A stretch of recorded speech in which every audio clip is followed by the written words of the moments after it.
The judge didn't look up when he said it.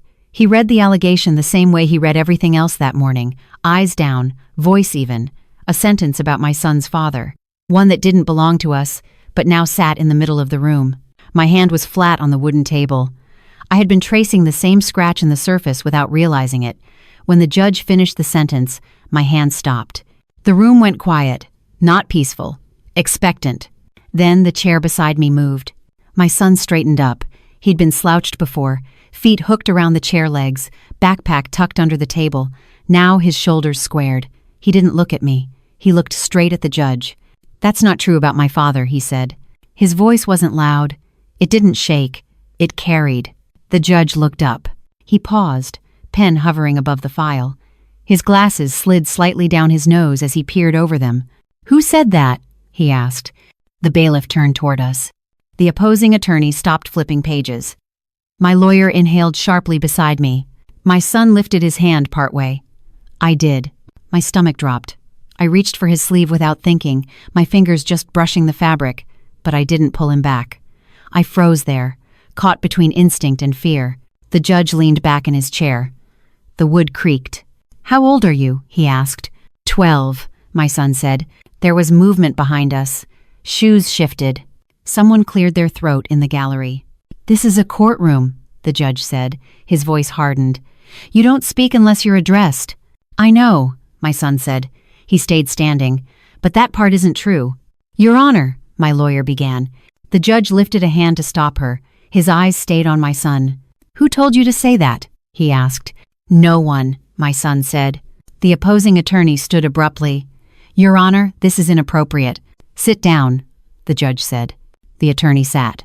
The judge picked up the file again and tapped the page with his pen. "You're saying this statement is false?" "Yes, sir." My heart was pounding so hard I could hear it. I stared at the seal behind the judge, forcing myself not to look at my son. I had told him court wasn't his burden. I hadn't planned for this moment.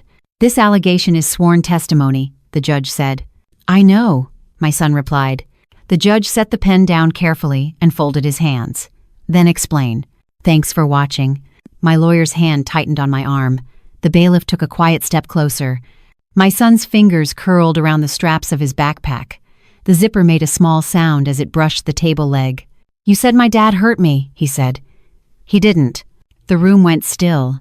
The judge looked at my son, then at the file, then back again. He adjusted his glasses. "This court takes allegations of harm very seriously," he said. "I know," my son answered. His foot tapped once against the floor. The judge glanced toward the attorneys. Then the bailiff. Then back at us. "We are going to pause," he said, briefly. He looked at my son. "Sit down." My son did. The backpack slid back under the table. The gavel struck once. Light. Controlled. 5-minute recess. The judge stood and left. For a moment, no one moved. Then the room came alive. Chairs scraped. Papers rustled. Voices dropped low and urgent. My lawyer leaned in. "Did you know he was going to do that?" she asked. I shook my head. My son sat beside me, hands folded now, staring straight ahead. Behind us, I heard the opposing attorney say quietly, "This changes things." I didn't know yet how much. The hallway outside the courtroom smelled faintly of disinfectant and burnt coffee, and it felt narrower than it had when we'd walked in that morning, like the walls had leaned closer while we weren't looking. People clustered in small knots, lawyers murmuring, parents pretending to check their phones while watching each other through reflections in the glass trophy case at the far end. My son sat on the bench against the wall with his backpack on his lap, both hands wrapped around the straps like he was holding it in place. I stayed standing at first, not sure what I was supposed to do with my body now that the room had emptied, but the tension hadn't. My lawyer stepped half a pace away to make a call, her voice low and clipped, the kind she used when she didn't want anyone to hear but wanted them to know she was busy. The opposing attorney stood with his back to us, phone pressed to his ear, nodding too often, his free hand slicing the air in small, irritated motions. No one spoke directly to my son. That felt intentional. He stared straight ahead at the water fountain mounted into the wall, the chrome surface dulled by fingerprints, the button worn smooth from years of being pressed by nervous hands. I finally sat beside him, close enough that our shoulders touched. I didn't say anything. I didn't know how. He shifted once, then went still again, After a few minutes, the bailiff opened the courtroom door and called everyone back in, his voice neutral, like nothing unusual had happened at all. Inside, the judge was already seated when we took our places. Glasses on, file open, pen resting neatly at the top of the page. The room settled faster this time, like people were afraid to make noise. The judge cleared his throat and looked directly at my son. "Before we proceed," he said, "we need to address what happened before the recess." The word address hung there, formal and heavy. My son sat straighter, feet flat on the floor now instead of hooked around the chair legs. The judge didn't raise his voice. He didn't soften it either. "You spoke out of turn," he said. "Do you understand why that's a problem in this setting?" My son nodded once. "Yes, sir. And yet you chose to speak anyway." "Yes, sir." The judge leaned back slightly, chair creaking again. "Why?" There was a pause, just long enough that I could hear the soft hum of the lights overhead. My son didn't look at me when he answered. "Because it wasn't true," he said. The opposing attorney shifted in his seat, fingers tapping once against the table. My lawyer stayed still, eyes forward. The judge folded his hands. "This court operates on sworn statements and evidence," he said. "Not feelings, not impressions." "I know," my son said. The judge's eyebrows lifted a fraction. "Then explain to me how you know." My lawyer inhaled, ready to stand, but the judge glanced at her briefly, and then back at my son, a silent signal to wait. My son swallowed. His fingers tightened on the backpack straps. "I'm with my dad," he said. "A lot." The judge nodded slowly. "And the thing you said didn't happen," my son continued. "I would know." The bailiff shifted his weight near the wall, not moving closer this time, just adjusting his stance. The judge picked up his pen and rolled it once between his fingers. "Young man," he said, "there are reasons certain things are said in court. Sometimes those reasons aren't visible to everyone in the room. But they should be true," my son said. The words landed harder than anything he'd said before. There was a ripple in the gallery, a quick intake of breath from somewhere behind us. The judge went still. He studied my son's face for a long moment, then looked down at the file again. "Your mother is represented by counsel," he said, eyes still lowered. "Your father is represented by counsel. You are not." "I know," my son said. The judge looked up. "Then you also need to understand that speaking like this can complicate matters." "I didn't want to make it worse," my son said. "I just didn't want it to be wrong." My heart thudded against my ribs. I could feel my lawyer's presence beside me, rigid and controlled. The judge closed the file halfway, then opened it again, as if reconsidering the order of things. "Has anyone discussed this allegation with you?" he asked. "Yes," my son said. The opposing attorney's head snapped up. "Your Honor," the judge lifted a hand. "Not you." He looked back at my son. "Who?" "People," my son said. "They ask questions." "And what do you tell them?" "The same thing," my son replied. "That it didn't happen." The judge exhaled through his nose, slow. He removed his glasses and set them carefully on the bench, folding the arms closed. Without them, his eyes looked sharper, less buffered.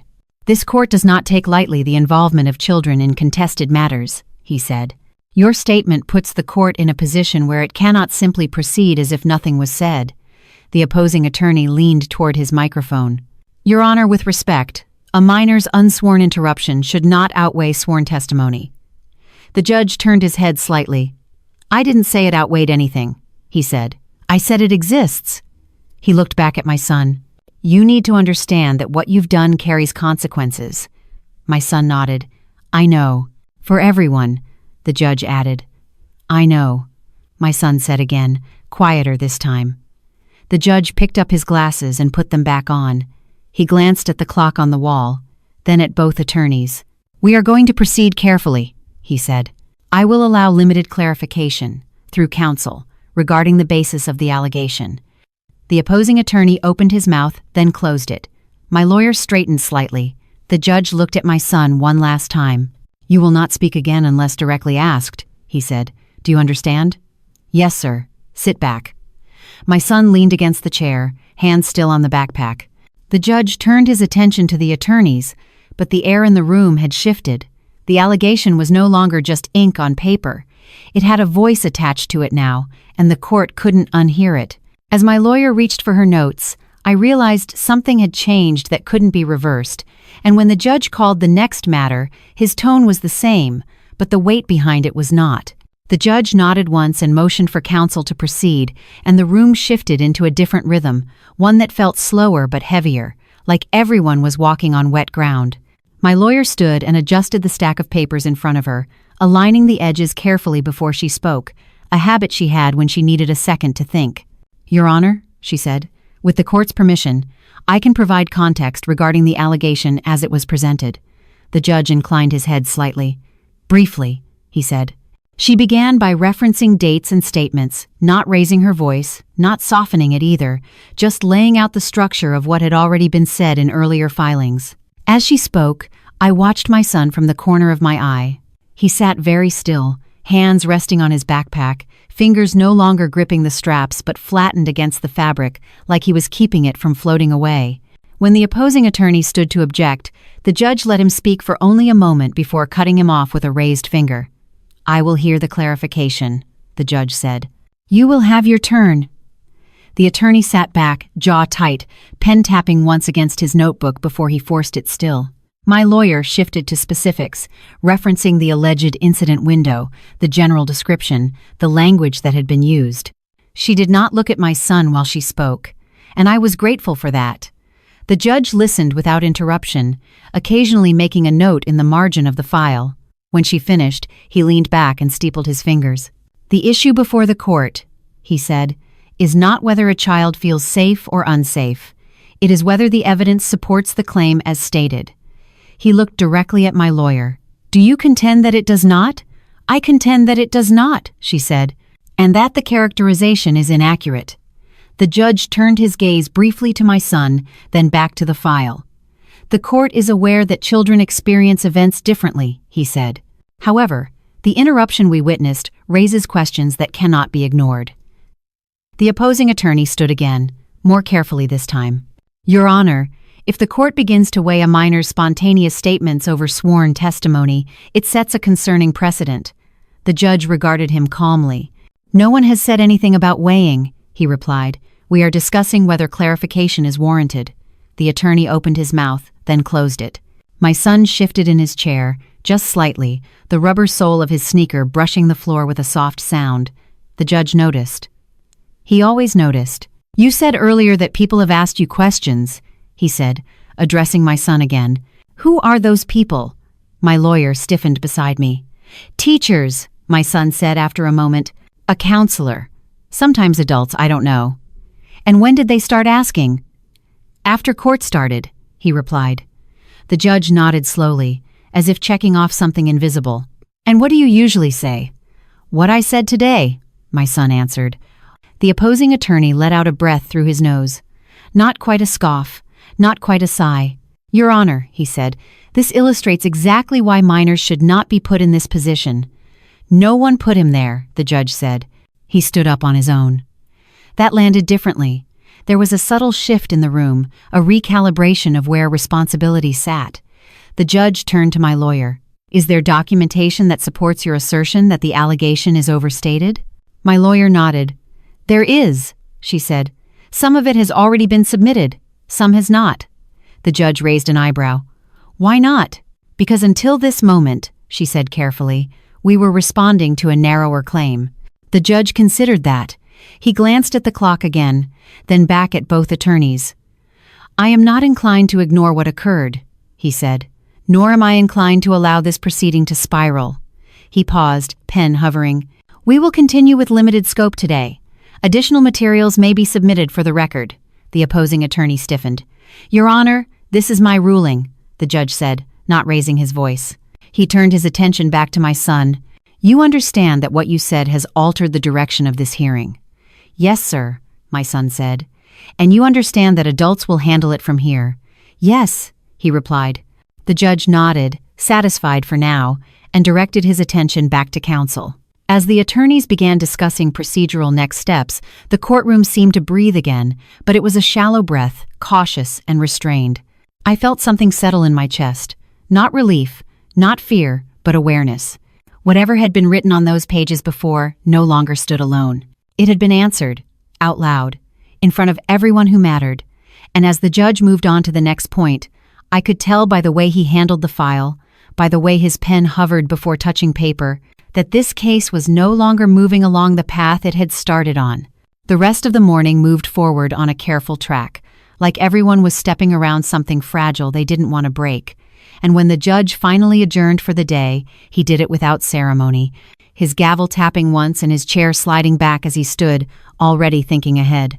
In the hallway again, the noise returned in fragments, phones buzzing, shoes squeaking against the polished floor, voices rising just enough to release what had been held in. My lawyer touched my elbow and angled us toward a quieter corner near the windows, where the light came in flat and gray. "We need to talk," she said, not urgently, but with a firmness that made my stomach tighten. My son stayed close, his backpack still clutched against his chest, eyes moving from face to face like he was mapping exits. "You did what you felt you had to do," my lawyer said to him, lowering her voice. "Now the rest is on us." He nodded, but his fingers tightened again, and I saw the quick swallow in his throat. We stepped into a small conference room just off the hall, the kind with a narrow table, 4 chairs, and a framed print that had been chosen because it offended no one. The door closed with a soft click, sealing out the rest of the floor. My lawyer set her folder down and opened it, flipping to a section marked with a yellow tab. "The judge is paying attention now," she said. "That helps, but it also means everything we do next matters." She slid a single sheet of paper across the table toward me. "Do you remember this?" I did. The pediatric visit. A routine appointment months earlier, the kind you schedule between school and dinner, the kind you forget about as soon as it's over. The paper showed dates, notes, checkboxes, the language clean and clinical. No concerns observed. No signs of injury. No behavioral flags. No mandated report. This was already in the broader file, my lawyer said, tapping the page, but it wasn't highlighted because it wasn't central to the original framing. My son leaned forward, eyes scanning the page even though he couldn't read all of it. "That was the day we got ice cream after," he said quietly. The memory landed harder than any argument could have. My lawyer nodded once. "Exactly," she said. "Normal, uneventful." Which is not what you'd expect if the allegation were accurate. There was a knock at the door, light but insistent, and before anyone could answer, it opened. The opposing attorney stood there, his expression carefully neutral. "Just wanted to be clear," he said, eyes flicking to my son and back to us. "We object to any attempt to expand the scope based on a child's statements." My lawyer didn't stand. She didn't raise her voice. "You're entitled to object," she said. "The court is entitled to listen." He held her gaze for a moment, then nodded and stepped back, pulling the door shut again. The silence that followed felt thicker than before. My son shifted in his chair, the legs scraping softly against the floor. "Am I in trouble?" he asked. The question was simple, but it cut straight through me. My lawyer answered before I could. "No," she said. "You told the truth. Courts don't punish that." I wasn't sure that was always true, but I let it stand. We left the room a few minutes later, the paper back in the folder, its importance suddenly heavier than its weight. As we walked toward the elevators, my phone buzzed in my hand, a message from the school reminding me about a permission slip due the next day, the ordinary world pressing in without regard for what had just happened. My son glanced at the screen. "I forgot to give that to you," he said. "It's in my bag." He unzipped the backpack slightly, the familiar sound grounding and strange all at once. In that moment, I understood how thin the line was between routine and rupture. When we stepped outside into the afternoon air, the courthouse steps crowded with people smoking, arguing, waiting. My lawyer paused and turned to me.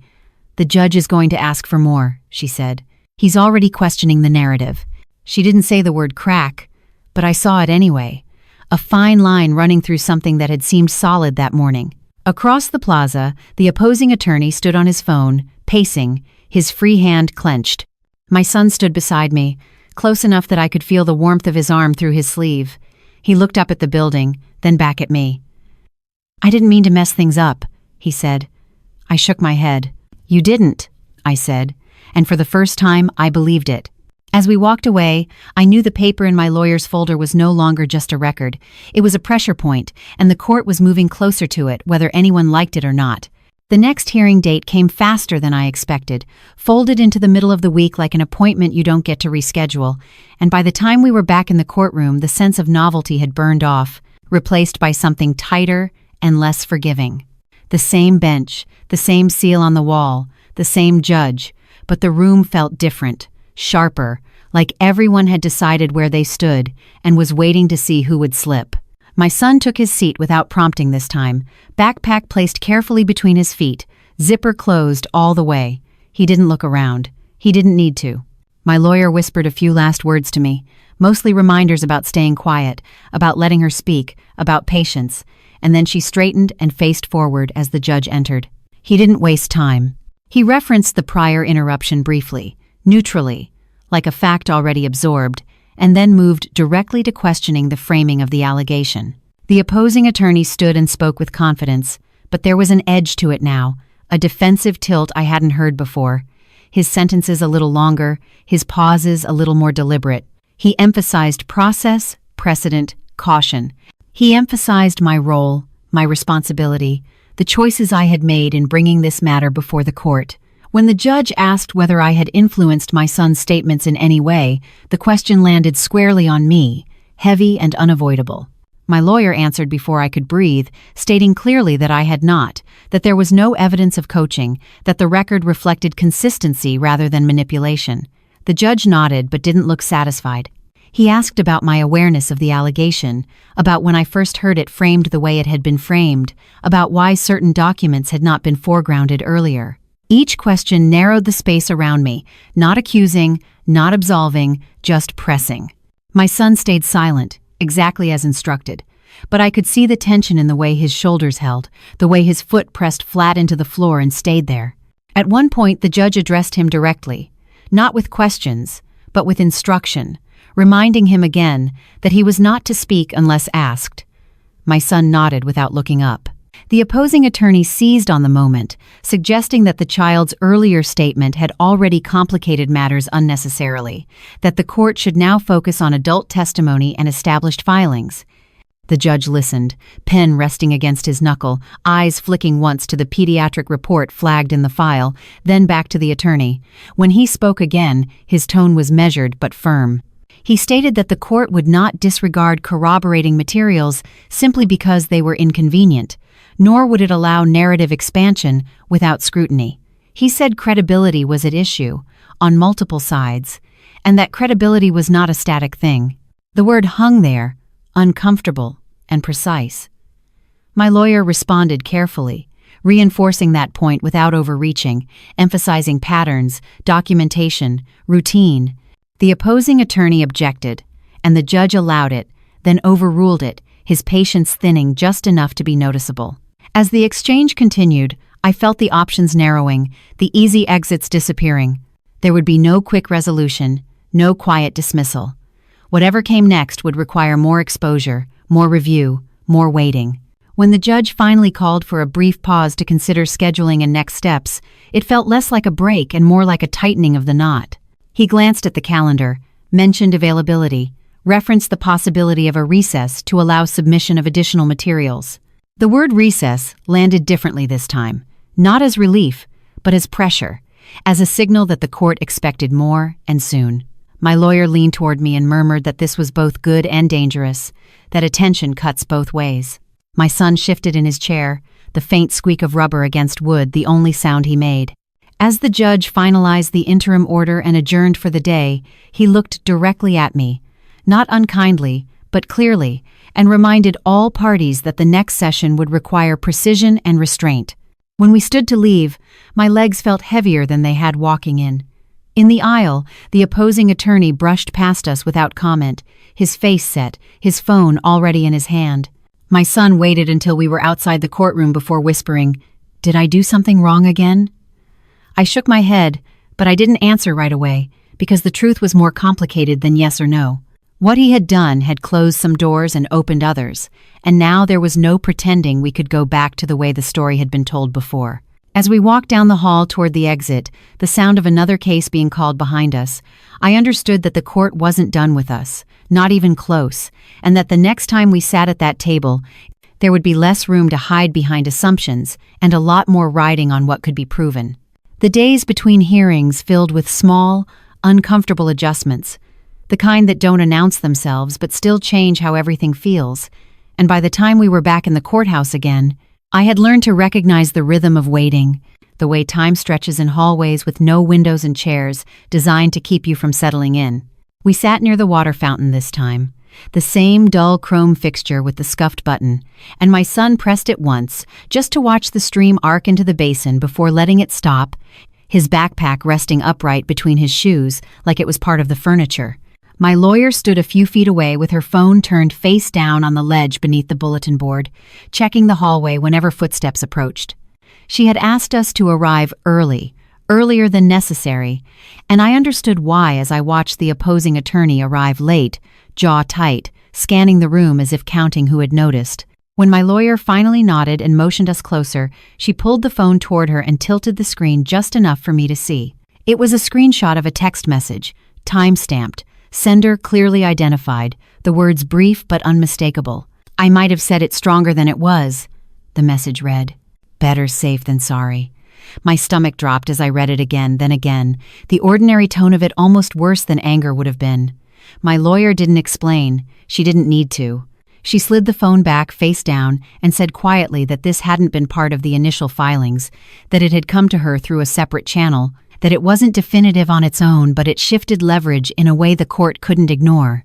My son watched her hands, not the screen, his fingers worrying at the edge of his backpack zipper until it made a soft clicking sound and then stopping himself, eyes flicking up to see if anyone had noticed.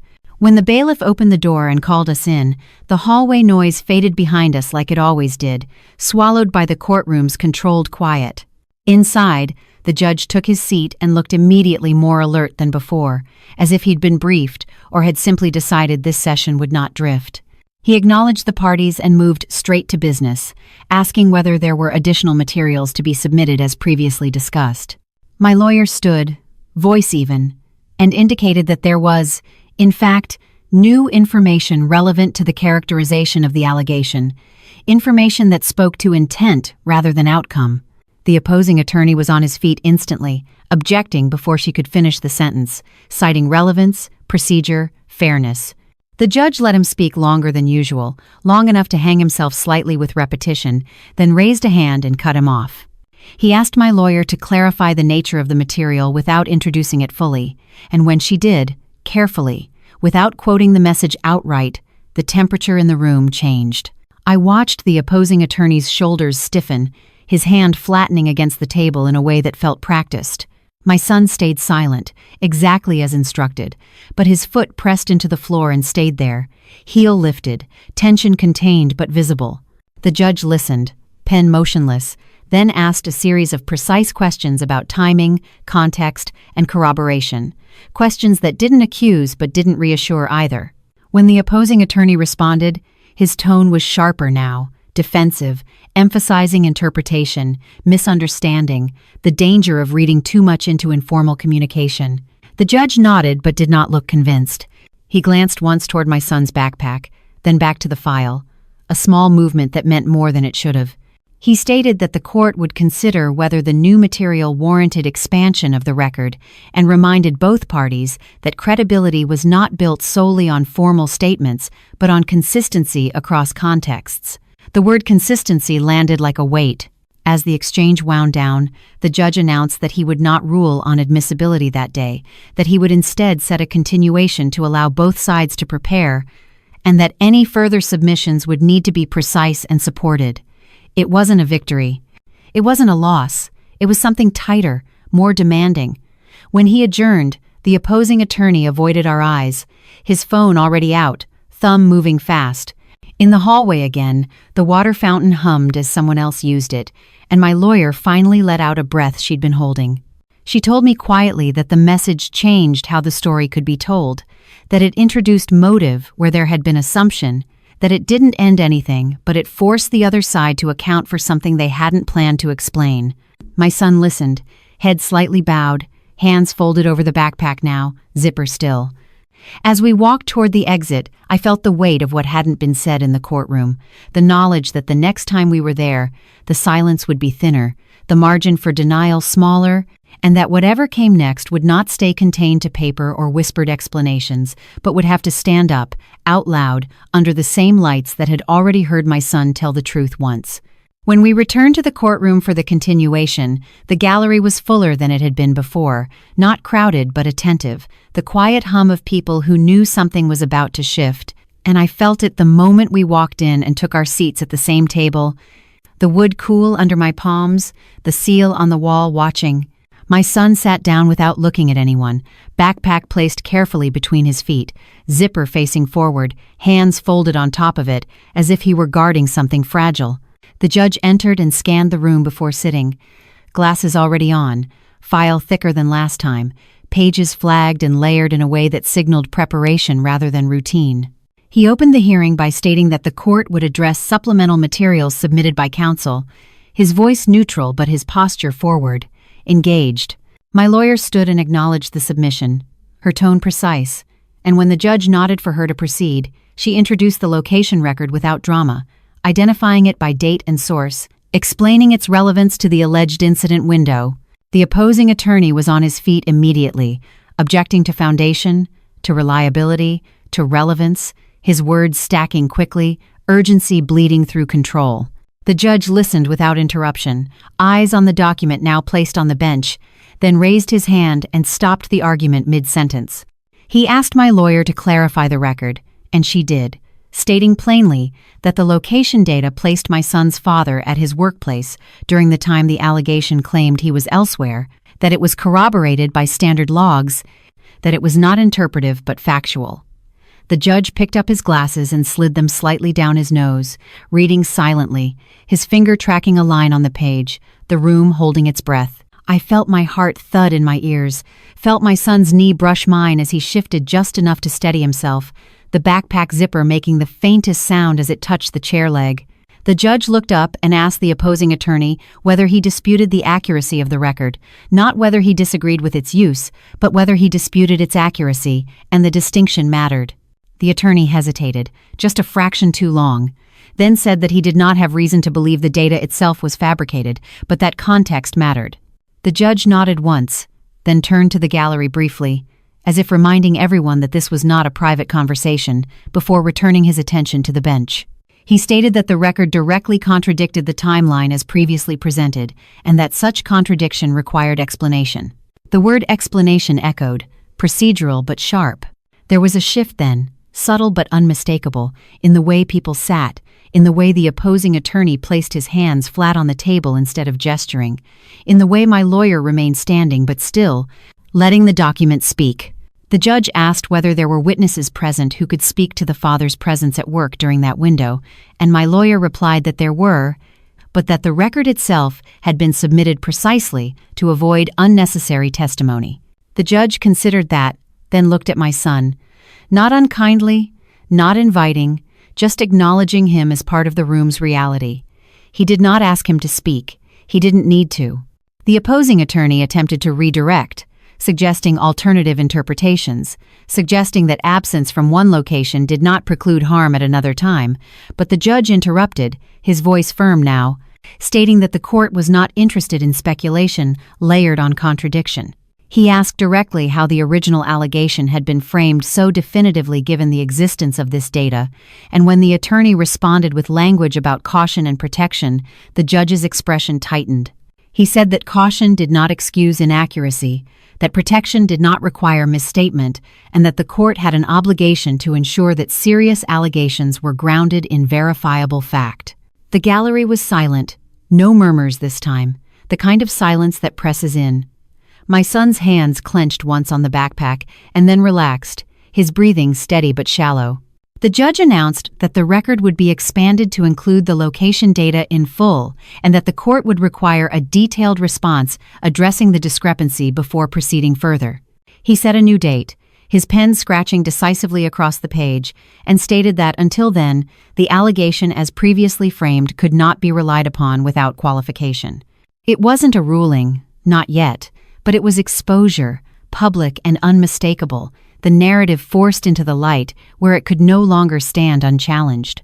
As the judge moved on to formalities and adjourned, the opposing attorney sat rigid, eyes down, while my lawyer closed her folder slowly, deliberately. When we stood to leave, the gallery watched us openly now, no pretense of distraction, and as we passed the aisle, I felt the weight of that attention, the knowledge that something had been said here that would not be unsaid. Outside the courtroom, as voices rose again and phones came out, my lawyer leaned close and said quietly that this was the first time the allegation had cracked in public, that the court had heard it, really heard it, and that the other side would have to answer for it. My son walked beside me, backpack still clutched, eyes forward, and when we reached the end of the hall, he looked up and asked, very softly, "Does this mean they have to tell the truth now?" I didn't answer right away, because the truth was still forming, still being forced into shape, and I knew the next hearing would demand more than silence or documents. It would demand accountability that could no longer hide behind assumptions. The pause between that hearing and the next felt different from the others, heavier and more deliberate, as if the case itself had slowed down to make room for scrutiny, and I felt it in the way my lawyer's emails grew more precise, less frequent, each one asking for something specific and measurable. Documents I hadn't thought about in years surfaced again, pulled from drawers and old folders, scanned under the yellow light of my kitchen while my son did homework at the table, the normalcy of multiplication problems and sharpened pencils pressing up against the seriousness of what those papers now meant. One afternoon, my lawyer called and asked me to step outside before she spoke, her voice low even through the phone, and when I did, standing on the porch with the screen door creaking behind me, she told me the other side had submitted a response to the location data, not denying it outright but attempting to soften its impact, suggesting alternative interpretations and broader timelines. It wasn't convincing, she said, but it signaled something important. They were no longer pretending the contradiction didn't exist. When we arrived at the courthouse again, the air inside felt cooler than usual, and the courtroom carried a restrained energy, like a room waiting for a verdict it wasn't ready to deliver yet. My son sat exactly where he always did, backpack upright between his feet, zipper closed, hands resting flat on top, his posture so controlled it looked practiced, and I wondered when that had happened, when he had learned how to hold himself this way. The judge entered with a stack of papers separate from the main file, placed them deliberately to one side, and opened the session by summarizing, in careful language, the state of the record as it stood. He did not mention my son's interruption directly, but it hovered there anyway, unspoken and undeniable. He invited the opposing attorney to address the discrepancies identified in the prior session, and the attorney stood, choosing his words cautiously, emphasizing intent, concern, process, returning again and again to the idea that the original allegation had been framed broadly to ensure safety rather than to accuse with precision. The judge listened, eyes steady, occasionally making a note, and when the attorney finished, he did not respond immediately. He looked instead at my lawyer and asked whether she wished to reply. She stood and did so briefly, not repeating what had already been established, but pointing out that safety and accuracy were not mutually exclusive, that broad framing had consequences when entered into the record, and that those consequences fell on real people. The judge nodded, then leaned forward, his hands resting flat on the bench. He stated that the court was troubled by the evolving nature of the allegation, that shifting explanations undermined confidence rather than preserving it, and that the location data, combined with other materials already in the file, raised legitimate questions about reliability. He paused there, letting the words sit, and I felt my son shift slightly beside me, the faint sound of fabric against wood, the only indication that he was still holding himself together. The judge then announced that he would be taking the matter under advisement rather than issuing an immediate ruling, that he needed time to review the full record in light of the new submissions, and that he expected any further materials to be narrowly tailored and directly responsive. The opposing attorney's shoulders tensed at that, a subtle reaction, but he said nothing. As the judge spoke, I noticed the way he handled the file differently now, separating certain pages, aligning others, his pen hovering before touching down, each movement careful and intentional. When he adjourned, it was without emphasis, but the room felt altered. The balance shifted just enough to be felt by everyone present. In the hallway afterward, my lawyer told me quietly that this stage was often the most uncomfortable for the other side, that uncertainty was harder to manage than outright loss, and that the court's silence could be more telling than any statement. My son listened without interrupting, his gaze fixed on the far wall where a bulletin board displayed outdated notices, his fingers tracing the edge of the backpack strap in a slow, repetitive motion. As we walked toward the exit, my phone buzzed again with a reminder about a dentist appointment, the ordinary world insisting on its place, and my son glanced at it and then back at me. "Are they mad?" he asked, his voice barely above a whisper. I thought about the judge's expression, about the careful language, about the weight of the pause. "They're paying attention," I said.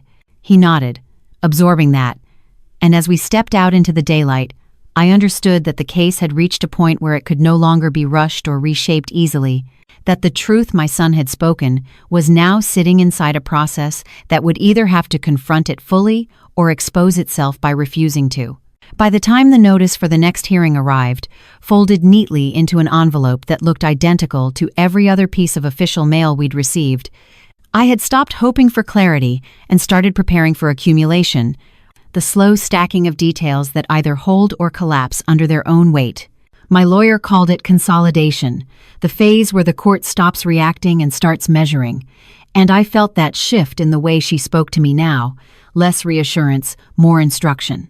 We met in her office a few days before the hearing, the room quiet except for the hum of the printer warming up, and she spread documents across the table in a careful order, not random, not dramatic, just methodical. Bank records showing consistent support payments, a calendar log confirming work schedules, the pediatric visit we'd already discussed, all of it forming a pattern that didn't shout but didn't waver either. My son sat in the corner chair with his backpack at his feet, flipping through a paperback he'd read twice already, pretending not to listen while listening to everything. When my lawyer mentioned that the opposing side had hinted at calling a witness to reinforce their version of events, I felt my chest tighten, but she waved it off, saying witnesses are only as strong as the timeline they stand on, and this one was already uneven. The day of the hearing, the courtroom felt almost subdued. Fewer people in the gallery, fewer whispers, like the spectacle had lost its novelty, and only the work remained. The judge entered with a different energy, not stern, not warm, but focused, and he opened by stating that he would be reviewing the totality of the evidence presented thus far, emphasizing the word totality in a way that made it clear no single piece would stand alone anymore. He asked my lawyer to summarize the record as it existed, not arguing, not persuading, just laying it out, and she did, moving through dates and documents with the confidence of someone who knew repetition was now an ally rather than a risk. The opposing attorney listened with his arms folded, occasionally jotting a note, his earlier defensiveness replaced by something flatter, more cautious. When it was his turn, he responded by reframing, not denying facts outright but suggesting alternative weightings, proposing that patterns could be coincidental, that consistency did not necessarily equal truth. The judge listened without comment, his pen moving only occasionally, his eyes steady. At one point, he asked a question about a discrepancy between two prior statements in the record, referencing an earlier transcript that hadn't been discussed in months, and the opposing attorney hesitated, flipping pages, buying time. The moment was brief but telling. My son shifted in his chair, the soft scrape of rubber against wood sounding louder than it should have, and I realized he was following the exchange, not the words but the rhythm, sensing where certainty faltered. The judge noted the inconsistency aloud, not accusing, just marking it, and said it would be considered alongside the other materials. That was new, the court actively linking past and present rather than treating each hearing as a reset. As the session continued, my lawyer leaned in and whispered that this was what momentum looked like in this room, quiet and procedural, not dramatic but decisive. When the judge announced that he would be requesting additional clarification on the record, including verification of attendance records already referenced, my lawyer nodded as if she'd expected it, while the opposing attorney's shoulders tightened again, his pen pressing hard enough to leave an indentation on the paper beneath. The hearing ended without a ruling, but with a sense of narrowing, the options compressing into fewer, clearer paths. In the hallway afterward, my son asked if the judge believed him, and I told him the judge was listening, which felt like the most honest answer I could give. As we walked toward the exit, my phone buzzed with a missed call from my lawyer's office, and when I listened to the voicemail later, standing in the kitchen while dinner simmered on the stove, it was her telling me she'd just received confirmation that a key attendance record would be formally verified before the next session. It wasn't the strongest evidence, she said, but it fit, another piece sliding into place. I watched my son at the table, his homework spread out, his foot swinging under the chair, and I thought about how this process had pulled ordinary details into a spotlight they were never meant to stand under, turning routines into proof. The next hearing, she said, would likely be the last before a decision, and it would not be about feelings or intentions anymore, but about what could no longer be reasonably disputed. When I hung up, I felt a strange mix of dread and relief, knowing that whatever came next would be heavier, more public, and harder to undo, but also knowing that the story as it had been told was running out of room to exist. The final hearing opened without ceremony, but the room felt heavier than it ever had, as if everyone had arrived already aware that this was no longer a procedural stop, but a reckoning of sorts. And when we took our seats, I noticed how the judge's bench had been cleared of clutter. Only the file and a thin stack of papers set squarely in front of him. My son sat beside me, backpack between his feet as always, zipper facing forward, his hands resting flat on top in a way that had become almost ritual, and I wondered when that small posture had turned into a kind of armor. The judge entered, nodded once, and sat without delay, glasses on, eyes sharp, and when he began speaking, his tone was different, less exploratory, more resolved. He stated that the court had reviewed the full record, including the supplemental submissions, the verified attendance documentation, and the communications referenced but not yet fully addressed, and that the purpose of this session was clarification rather than expansion. My lawyer stood when prompted, her movements controlled, and acknowledged the court's summary, then indicated that there was one additional item she believed the court should hear directly rather than read. The opposing attorney reacted instantly, standing to object, his voice quick and strained, but the judge raised a hand and stopped him before the objection could fully form. He asked my lawyer to identify the nature of the item, and when she said it was an audio recording related to the framing of the allegation, the room went still in a way that felt almost physical. The judge paused, then nodded once and instructed her to proceed. She reached into her folder and removed her phone, connecting it to the small speaker provided by the court, her hands steady, her face unreadable. My son shifted beside me, his knee brushing mine, his grip on the backpack tightening just enough that I could see it. The judge looked directly at the opposing attorney and asked whether he disputed the authenticity of the recording before it was played, and after a brief hesitation, the attorney said he did not, but objected to its interpretation. The judge acknowledged the objection and allowed the recording. The room filled with a voice that did not belong there, casual, unguarded, unmistakable, speaking about how something had been said stronger than it was, about wording chosen to be safe, about how court language could make things move faster. There was no anger in the voice, no malice, just calculation, and that somehow made it worse. My son stared straight ahead, eyes fixed on the far wall, his breathing shallow but steady. When the recording ended, the silence that followed was complete, not even the hum of the lights intruding. The judge did not speak right away. He removed his glasses and set them on the bench, folding the arms carefully, and looked down at the file, then back up at the opposing attorney. He asked a single question, quiet and precise, about whether the statements in the recording accurately reflected the intent behind the original allegation as presented to the court. The attorney began to respond, choosing words cautiously, referencing concern, context, misunderstanding, but the judge interrupted, his voice firm now, stating that intent mattered because it shaped consequences and that the court could not ignore evidence suggesting deliberate exaggeration. He referenced the location data, the verified attendance, the pediatric report, the prior transcript inconsistencies, linking them together in a way that left no space between them.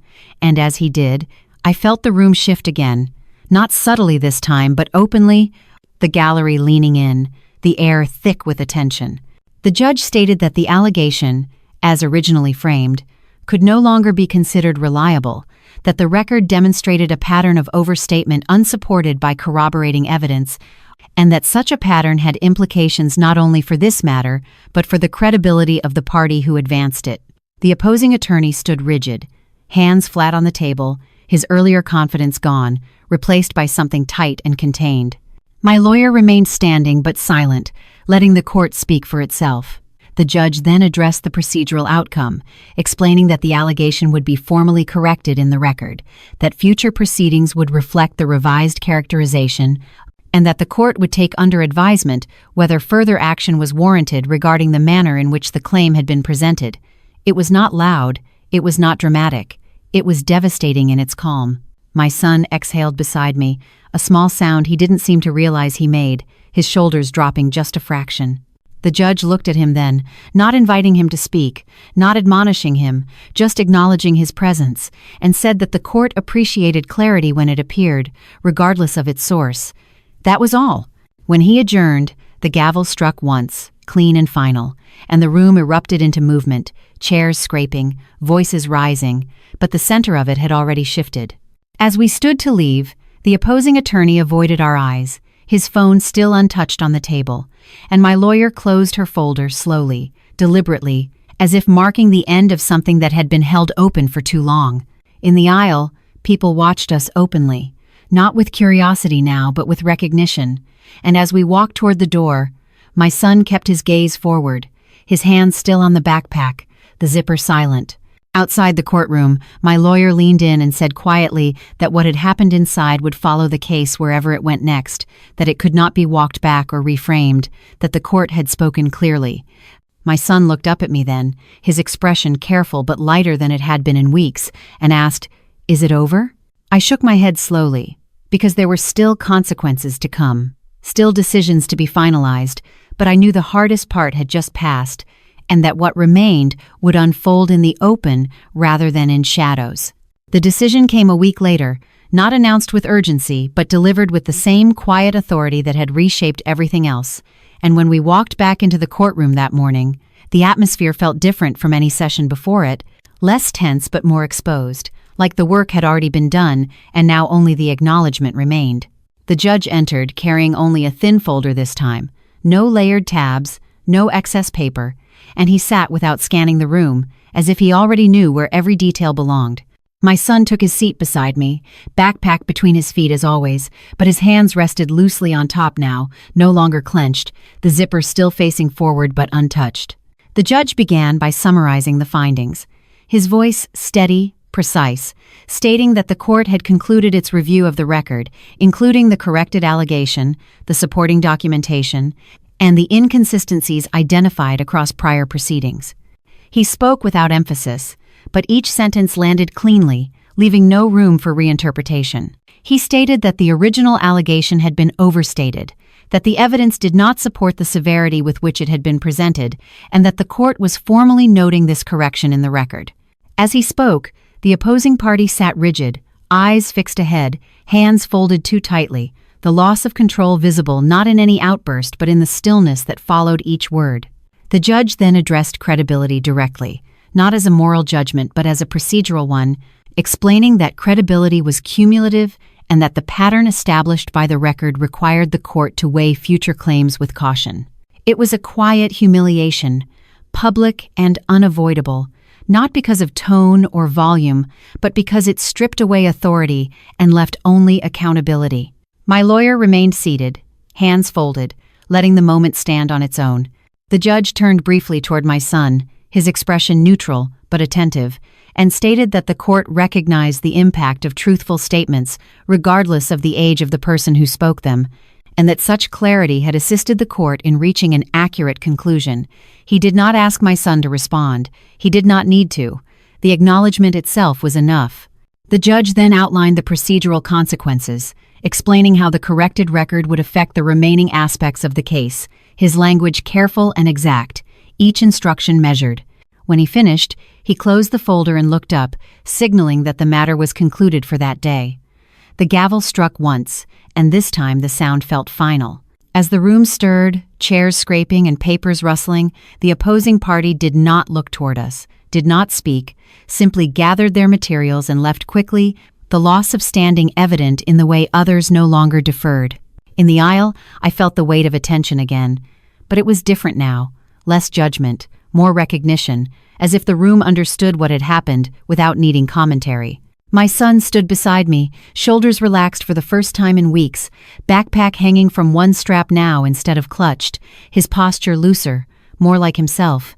Outside the courtroom, my lawyer paused and said quietly that this was as close as these proceedings came to an apology, that the record spoke where people did not, and that the correction would follow the case forward, whether anyone liked it or not. My son looked up at the door we'd just walked through, then back at me, and asked, "They can't say that anymore, right?" I shook my head. "Not like they did," I said. As we walked down the hall toward the exit, past other families waiting their turn, I understood that what had happened inside that room would not be remembered for drama or spectacle, but for the way truth had entered quietly and refused to leave, forcing a public reckoning without noise or celebration, and that the humiliation it caused was not about embarrassment, but about being seen clearly when you could no longer hide behind authority. After the final hearing, life did not snap back into place the way I had once imagined it might. There was no clean line between before and after, just a gradual loosening, a sense that something heavy had been set down even if the imprint of it was still visible. The courthouse receded behind us as we walked across the plaza. My son a half step ahead now, backpack slung over one shoulder instead of held like a shield, the zipper catching the light as he moved. We didn't talk much that day, not because there was nothing to say, but because the words felt unnecessary, the truth already spoken and recorded in a place where it could no longer be twisted. At home that evening, the ordinary routines reclaimed their space. Shoes kicked off by the door, dinner reheated, homework spread across the kitchen table, and I noticed how my son moved differently through it all. Less careful, less compressed, as if his body had finally been told it was safe to take up room again. A few days later, my lawyer called to confirm the paperwork had been finalized, the corrected record entered, the remaining issues resolved according to the court's instructions, her voice calm and professional, but underneath it I heard something like satisfaction, not pride, just the quiet certainty that the process had worked the way it was supposed to. When I hung up, I sat for a long time at the table, staring at a stack of permission slips and school flyers, thinking about how those ordinary pieces of paper had once felt insignificant and now felt like proof of continuity, of a life that hadn't been derailed after all. My son came in from outside and dropped his backpack by the door, the familiar thud echoing through the hallway, and asked what was for dinner. Already moving on, already rejoining the flow of things. In the weeks that followed, there were small reminders of what had happened. A letter forwarded to us with updated language. A brief exchange with a school administrator who seemed relieved rather than curious, a moment at pickup when I noticed other parents no longer watching us the way they had before. None of it was dramatic, but all of it mattered. One evening, as we sat on the couch watching a show neither of us was really paying attention to, my son leaned back and said, almost casually, that he was glad he'd said something that day in court, that it had bothered him to hear something he knew wasn't true and not correct it. I didn't answer right away, because I was still learning how to hold that moment, how to understand what it meant that a child had carried that clarity into a room built for adults and power. When I did speak, I told him that telling the truth wasn't always easy or safe, but that sometimes it changed things in ways silence never could. He nodded, satisfied with that, and turned his attention back to the screen. As time passed, the case faded into something we referenced less and less, not because it hadn't mattered, but because it no longer needed constant tending, the way a wound eventually becomes a scar you stop checking every morning. I noticed, though, that my son carried himself differently now when adults spoke with authority, listening but not shrinking, aware that titles and benches and official language did not automatically equal truth. That awareness sat quietly in him, not as defiance but as confidence, and I realized it would follow him far beyond this one experience. For me, the aftermath was less visible but just as real, a recalibration of trust in systems I had once approached with either fear or blind faith, now seeing them as something that could be challenged respectfully, methodically, without spectacle. There were moments when I replayed that first interruption in my mind, the sound of his voice cutting through the room, the stillness that followed, and each time I understood a little more why it had mattered, not because it embarrassed anyone or shifted power abruptly, but because it introduced truth into a space that had grown comfortable without it. Months later, when I packed away the remaining court documents into a box I hoped never to open again, my son asked what I was doing, and I told him I was putting something away because we didn't need it anymore. He nodded and went back to whatever he'd been building on the floor, the past already taking its place behind him. As I closed the box and slid it into the closet, I felt a sense of completion that had nothing to do with winning or losing, only with the knowledge that the story, as it had been falsely told, no longer existed unchecked, that it had been answered publicly and corrected without noise. We went on living, as people do, with routines and small frustrations and moments of joy, but underneath it all was the quiet understanding that truth, once spoken clearly and held steady, had a way of reshaping even the most rigid rooms, and that sometimes the most powerful thing you can do is say, simply and out loud, that something is not true and then let the consequences unfold.